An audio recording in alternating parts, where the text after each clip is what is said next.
Hello and welcome back to Space Terminal Online Summit.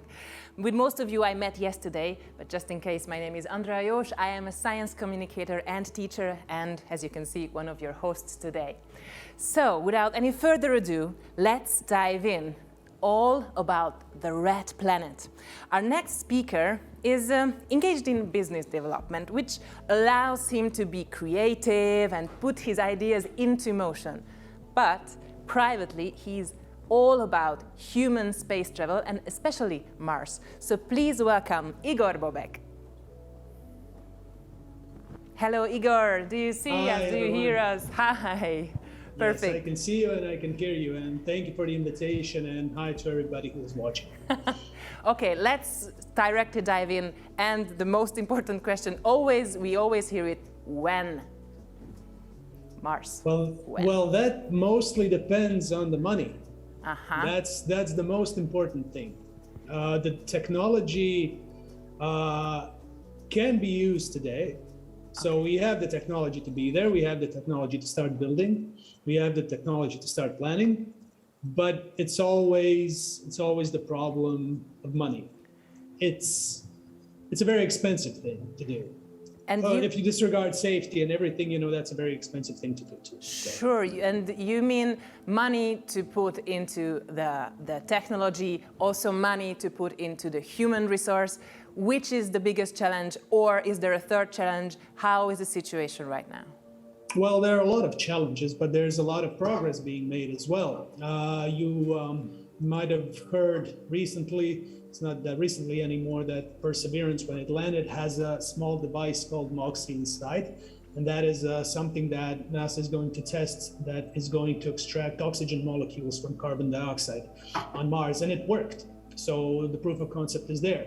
So right now we have the capability to extract oxygen from the Martian air and make it breathable.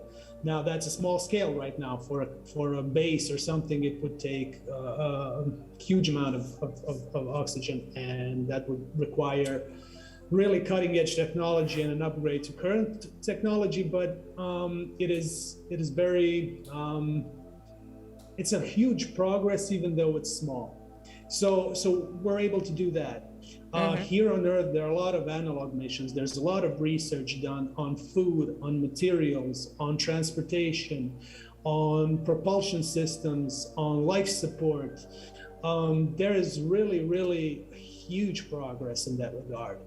Unfortunately, all the plans for Mars are great ideas that are just being thrown around, and there's nothing really being done about that. Mm-hmm. That is what is unfortunate. The focus so far is the moon, and that seems logical in one point. Sure, we test all the systems and all the travels to moon.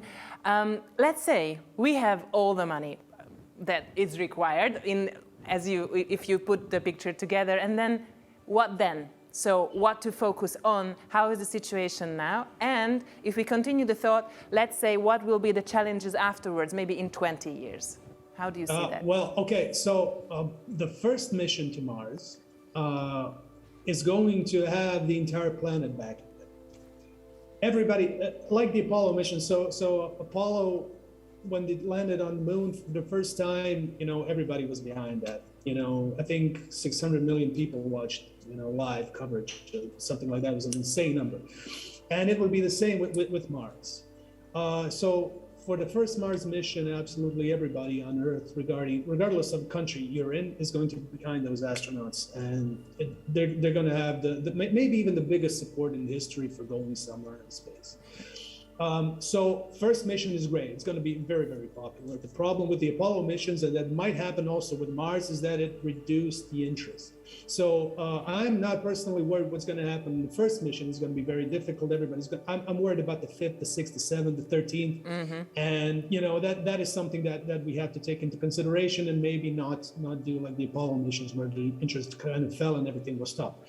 But that was a different time. Those were different interests. There was a different reason for going to the moon. Today, Mars is very exciting, not only thanks to government agencies, but thanks to companies like SpaceX, mm-hmm. who are putting a huge amounts of money into building a starship, which is revolutionary by itself. But they're not only doing that, they're building a star base.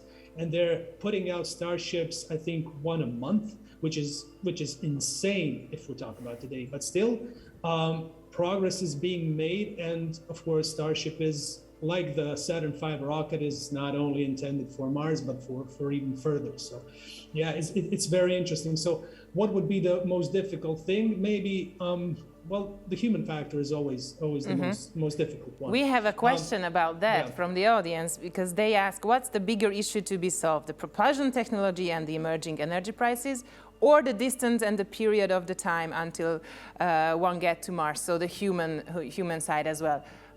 What do you say? So all the propulsion, materials, protection from interplanetary radiation, all that comes into consideration when you have the human factor of that. So when you have perseverance, you don't really need that much protection from radiation. Of course you do, because if you don't put any protection on the vehicle, it can damage its systems. It can burn something, it can freeze something, something can go wrong. But it's a robot. So when you have humans, that puts an entirely different story into play. One of the things, for instance, if you wanna talk about what would be the human experience of that. So everything we've done so far, except a couple of people sending to the moon, is on the ISS. Now the ISS is very close to the Earth. It's very protected by the Earth's magnetic field and by the Earth itself. So anything that goes wrong, anything that can go wrong, you can fix it. Well, not easy, but pretty fast. On Mars, the astronauts are pretty much on their own. So what that means is that a spaceship has to have everything good, but also those astronauts have to be trained better. They have a great medical training. Their medical kit is going to be far more extensive than it currently is, because they're going to have to fix a lot of issues themselves. But these people who are going there, or who will be going there, they're not drafted, they're volunteers, and they've been training for that, for years, and they're going to be training probably for years more. So they're going to be prepared. But yeah, everything that is, propulsion systems, okay, sure, you need to get people there faster. Okay, but why do you need to go faster? Because of people. You need life support systems that work. But why? Because of the people. So that's, you cannot view a single thing as the biggest obstacle. Of course, the human factor might solve a lot of issues, something goes wrong. And then you have engineers, who are going to fix it. On a rover, on a motorized vehicle, you don't have that. So humans might help, but you cannot view it as what is the biggest challenge? It's all a challenge, and it's all connected. So it's like there is maximum a percentage that we can say. So the human challenges are, 90%, and the 10%. Yes, because everything we do is based on the human factor. Because if you reduce the time of travel, that means you reduce the time of astronauts being in interplanetary space, in zero gravity, which kind of has a better effect on the muscles, on the bones, on your sight, and everything. So if you figure out how to get to Mars, let's say in 2 months instead of 6 or 8, well, that's great, but that's also great because of humans, because they have to endure the shorter trip. So yeah. Okay, let's say we get there. We are there. What do we do? I almost said, what on earth do we do on Mars? But so you understand what is happening there? Well, first we're going to have to change the wording. So yeah, what on Mars, and we're going to do that. Exactly. Yeah. So the first mission is going to be, of course, maybe the most, I guess most spectacular one, but it's also going to be the most difficult, because everything that we have prepared here on Earth, regarding food, regarding growing crops, regarding engineering, regarding building a habitat, regarding maintaining a habitat, regarding isolation, psychology, and everything, the first mission is going to test everything. Everything that can go wrong, maybe not everything, okay, but most of the things that's going to happen on the first mission. So there's also, what are we going to do there? What are we going to study? We're going to see how it works. We're going to do EVAs. Not EVAs, that's in space, but we're going to do outside of habitat activity. So we're going to see how our spacesuits work. We're going to see how our decompression systems work, how our breathable, atmosphere works. We're going to see how we can recycle things. We're going to see how Martian soil maybe reacts to some changes that we apply so we can grow food on a more larger scale. But it also depends on what the road is going to be taken to Mars. Is it going to be in a way that the first crew is going to take everything with them, which is maybe more expensive, I guess? Or are things, supplies, and even a base going to be sent before, and then only humans are coming, which kind of reduces the risk and reduces the cost of the human mission.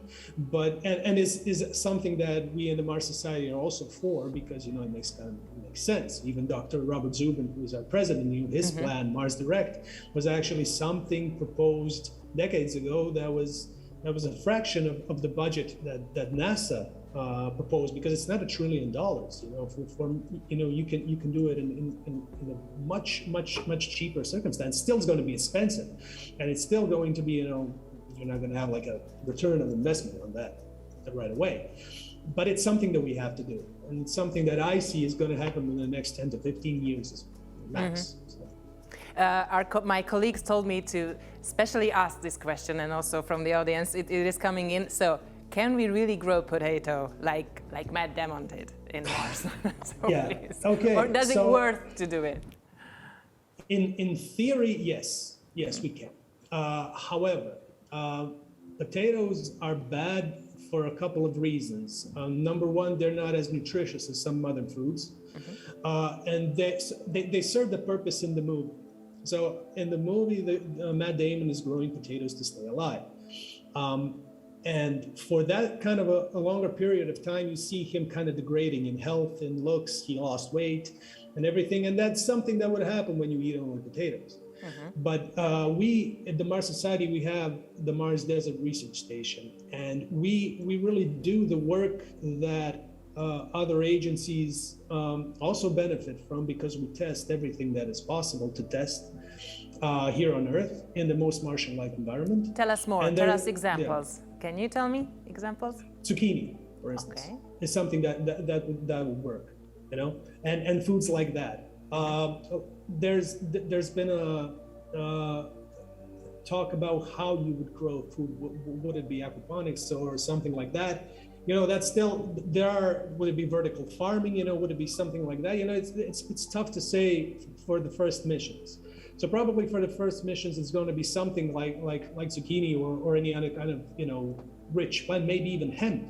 So because hemp is something that is very nutritious, it has all the omega-3 amino acids that are necessary for the human body, and NASA is actually looking into that.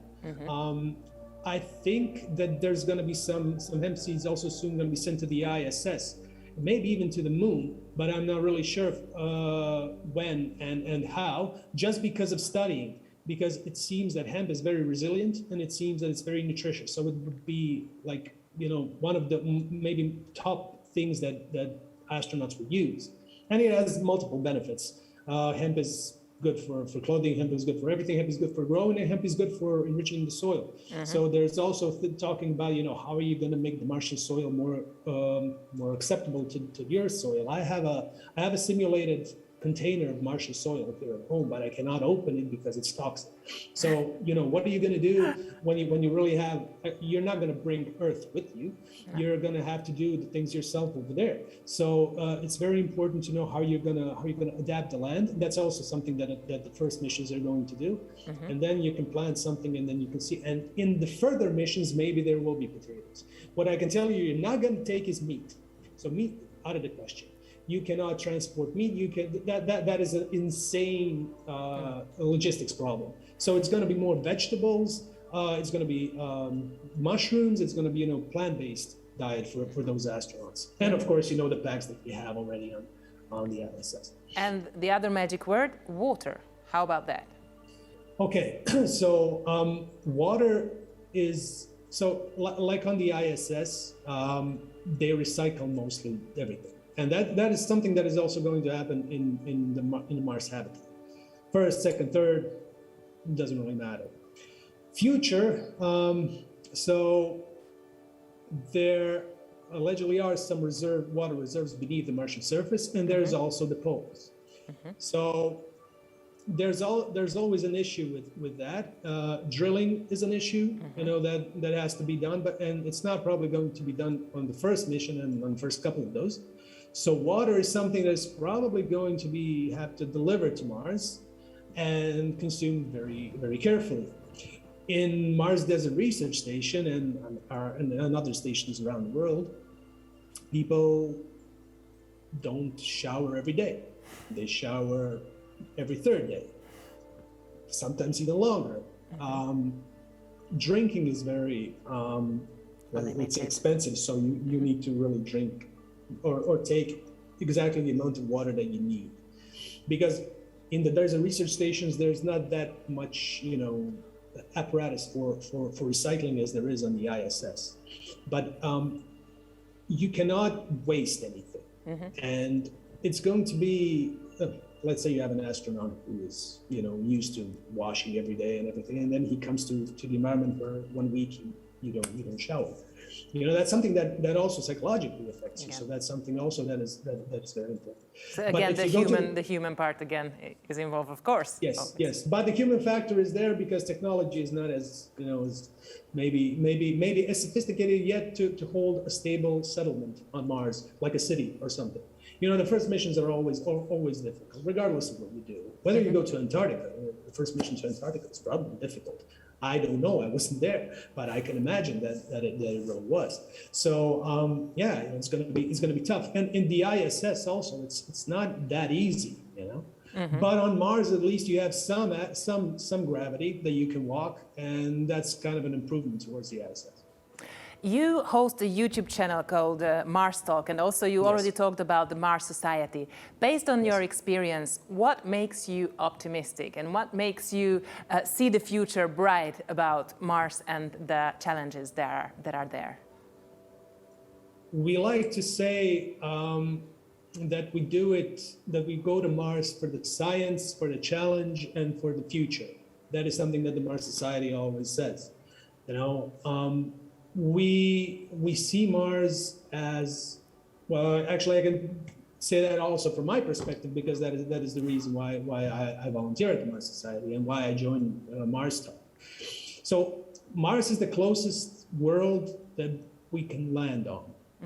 And it's, if not counting the moon, of course, but moon has no atmosphere and has it's a bit more difficult.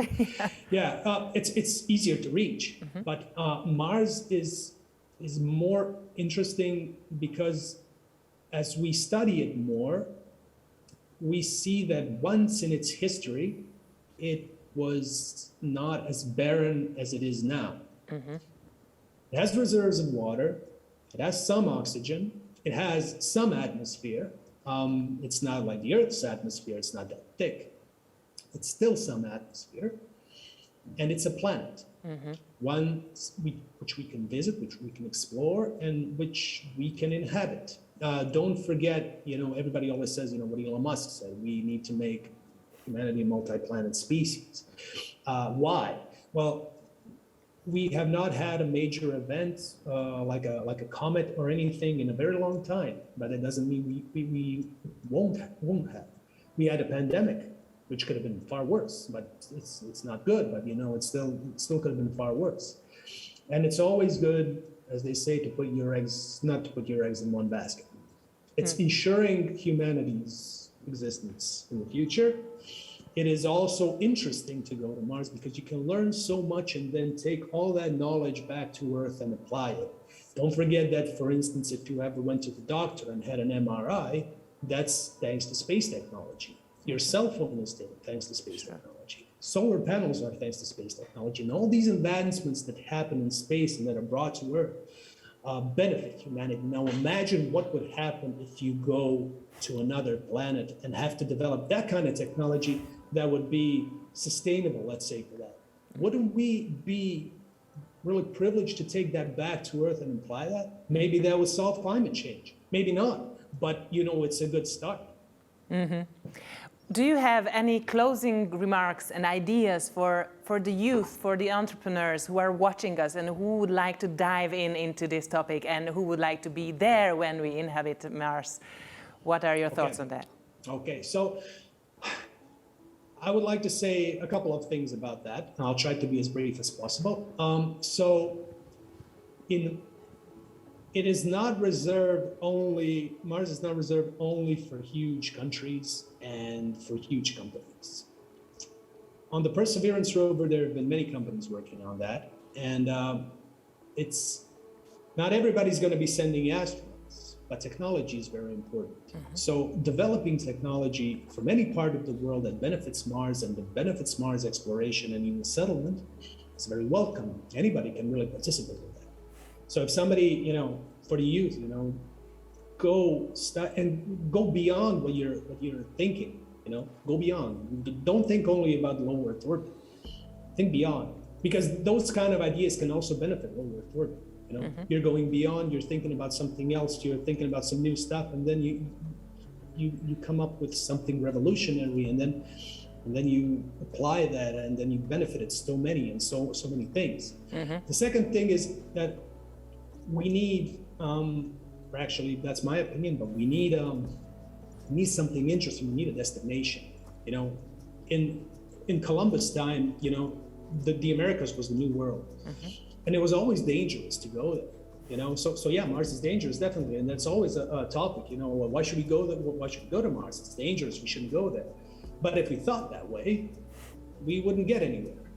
And it was dangerous to go to the moon, but we went. It's dangerous in low Earth orbit, but we're still there. It's dangerous to get up in the morning. A million things can happen, but we still do it. It's dangerous to fly, but it's still, we have the explorer spirit, and we have the willingness to see the beyond. Even if you look into space, you can see, you can imagine infinity, and we can get to infinity then. But it's normal for human nature to want to go explore, find out something new and understand. And Mars is a great destination. So be creative, find the solutions to those problems who are around you, and probably it will be maybe part of the big solution if we go to Mars. Probably your solutions will be applied there. So just be creative and optimistic. Exactly. Yeah. You can only be optimistic about that. There is absolutely no reason not to. It is exciting. It is new. It is a new frontier, but it is something that we can do and that we can reach. Igor, thank you very much for being with us, and good luck for your work, and well, see you in space, hopefully very soon. It was my pleasure, and thank you for inviting me. It was great. Thank you very much. Now we are going to have a short technical break, and then we're going to continue with future and all about the future with András Kánai. So we shall be back soon.